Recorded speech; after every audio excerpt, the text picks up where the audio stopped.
여러분, 왜 미국은 세계 패권국이 되었을까요? 그리고 왜 다른 나라들은 따라잡지 못할까요? 겉으로는 자유민주주의의 인권을 외치지만 그 속을 들여다보면 언제나 패권의 본질은 같습니다. 정의는 뒷방에 가두고 자국의 이익을 위해 세계 질서를 마음대로 재편하는 힘, 바로 그 힘이 패권국을 만듭니다. 오늘 뒤통수 뉴스가 파헤칠 주제는 이것입니다. 패권국의 조건, 경제력, 군사력, 동맹, 소프트 파워, 내부 안정성, 이 5가지 조건을 통해 왜 미국은 여전히 세계의 중심에 서 있고 왜 중국과 러시아는 그 자리를 대신하지 못하는지 짚어보겠습니다. 정면만 보지 마세요. 진실은 언제나 뒤통수에서 옵니다. 첫째, 경제력입니다. 미국은 IMF, 세계은행, WTO 같은 기구를 주도하며 공정한 규칙을 만든다면서 사실은 미국 기업에 유리한 룰을 짜왔습니다. 경제력은 단순한 교역이 아니라 게임의 룰을 만드는 힘으로 쓰인 겁니다. 대표적인 사례가 마셜 플랜입니다. 2차 대전 후 서유럽 재건 프로그램으로 설계된 이 플랜은 단순한 경제 원조가 아니었습니다.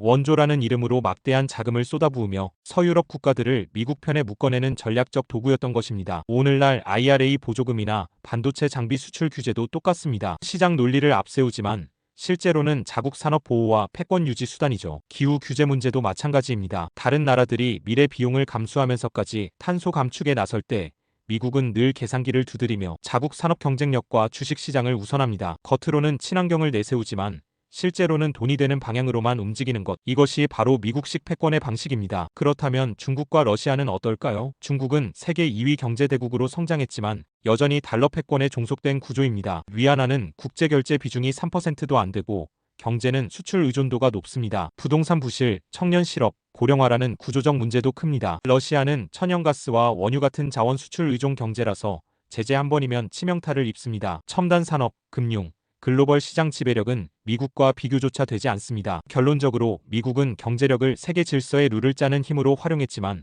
중국과 러시아는 글로벌 금융 통화 혁신을 장악할 능력이 부족하기 때문에 패권국의 조건을 충족하지 못하는 것입니다. 둘째, 군사력입니다. 단순히 총과 탱크가 많다고 패권국이 되는 건 아닙니다. 핵심은 전 세계 어디든 힘을 투사할 수 있는 능력입니다. 미국은 현재 지구 곳곳에 700개가 넘는 해외 군사기지를 두고 있습니다. 유럽, 중동, 아시아, 심지어 아프리카까지 뻗어 있습니다. 전쟁이 일어나면 즉시 개입할 수 있는 능력, 이게 패권국의 힘입니다. 군사력은 경제력 위에서만 유지됩니다. 돈이 없으면 군사도 지속되지 못합니다. 그래서 미국이 여전히 압도적인 겁니다. 괜히 미국을 천조국이라고 부르는 게 아닙니다. 중국은 국방비를 세계 2위로 늘렸지만 아직은 지역 방어형 군사력 수준을 벗어나지 못했습니다. 항공모함을 보유했지만 함재기 운영 능력, 해외 보급망, 동맹 지원 체계가 부족합니다. 해외 기지는 아프리카 지부티 한 곳뿐입니다. 러시아는 핵무기를 보유했지만 우크라이나 전쟁에서 드러난 보급망 붕괴, 장비 부족, 경제 제재로 인한 경제 파탄 때문에 전 세계적 투사 능력과는 거리가 멉니다. 반대로 미국은 군사 장비 숫자만 많은 게 아니라 세계적 네트워크와 동맹국 지원 체계까지 완비했습니다. 일본 한국괌 하와이로 이어지는 태평양 라인,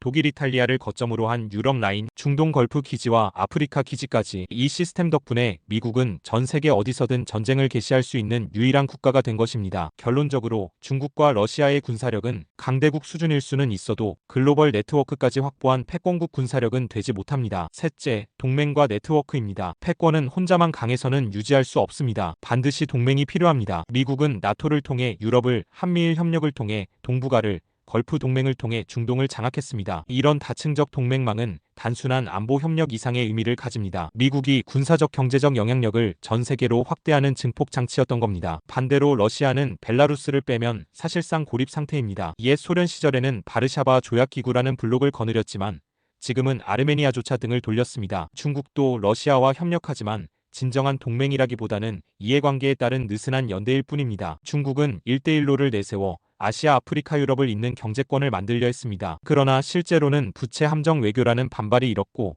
정치 군사적 동맹으로 발전하지 못했습니다. 즉 미국처럼 전 세계를 묶는 네트워크로 이어지지 못한 겁니다. 결론적으로 미국은 동맹을 통해 세상을 묶는 힘을 갖췄지만 중국과 러시아는 여전히 외톨이 강대국에 머무르고 있습니다. 넷째, 소프트 파워입니다. 군사와 경제만으로는 세계를 지배할 수 없습니다. 반발이 커지기 때문입니다. 미국은 할리우드 영화, 팝문화, 민주주의와 인권 담론을 통해 다른 나라 국민들까지도 자발적으로 끌어들였습니다. 영어는 국제 공용어가 되었고 아메리칸 드림은 여전히 전 세계 젊은이들의 상상력을 자극합니다. 햄버거와 커피, 자유로운 라이프 스타일은 선망의 대상이 되었습니다. 실제로 영어가 국제회의, 학문, 인터넷에서 기본 언어가 된 것도 미국 소프트 파워의 결과입니다. 수많은 사람들이 미국으로 이민 가고 미국 시민권을 얻고 싶어하는 것도 기회의 땅이라는 문화적 이미지 때문입니다. 햄버거와 커피를 먹는 것조차 세련됨으로 여겨졌던 시대가 있었습니다. 이것이 바로 문화가 무기가 되는 방식입니다. 반대로 중국은 경제력은 커졌지만 본받고 싶은 나라로는 부족합니다. 공자학원은 문화 교류라기보다는 선정기관이라는 이미지가 강했고 권위주의와 인권 탄압은 매력을 갉아먹었습니다. 러시아는 더 취약합니다. 소련 시절에는 이데올로기라는 무기가 있었지만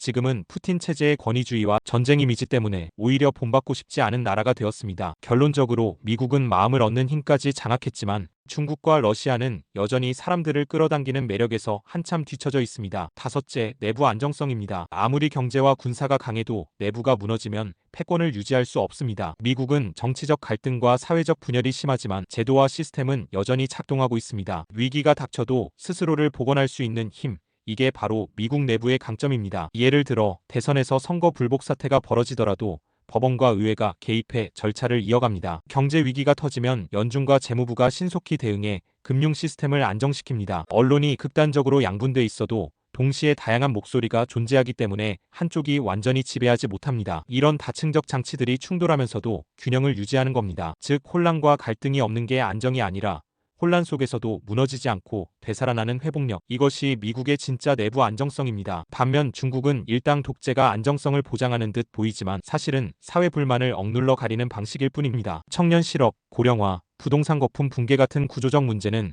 언제든 터질 수 있는 시한폭탄입니다. 러시아는 전쟁으로 내부 결속을 꾀하지만 경제 제재와 인재 유출로 체제는 점점 더 흔들리고 있습니다. 결론적으로 미국은 제도의 보궐력이 살아있는 한 쉽게 무너지지 않지만 중국과 러시아는 내부의 약점 때문에 패권국의 문턱을 넘지 못합니다. 뒤통수 뉴스가 정리해드립니다. 패권국의 조건은 경제력, 군사력, 동맹, 소프트 파워, 내부 안정성. 미국이 이 5가지를 모두 완벽하게 갖춘 것은 아닙니다. 그러나 지구상 어떤 나라보다 이 조건들을 가장 많이 그리고 가장 유리하게 확보한 나라라는 점은 부정할 수 없습니다. 달러 패권, 전 세계 군사기지망, 촘촘한 동맹, 문화적 영향력, 그리고 아직은 견고한 시스템. 이 모든 것이 미국을 여전히 세계 패권의 중심에 서 있게 만들고 있습니다. 따라서 질문은 미국이 언제 무너질까가 아니라 한국은 이 질서 속에서 어떻게 자주적 힘을 키워갈까가 되어야 합니다. 정면만 보지 마세요. 진실은 언제나 뒤통수에 숨어 있습니다. 겉으로는 민주주의와 자유를 외치지만 속으로는 언제나 자본과 패권 계산기를 두드리는 나라. 그 나라의 질서 속에서 우리가 살아가야 한다면 답은 하나입니다. 미국에 매달리는 게 아니라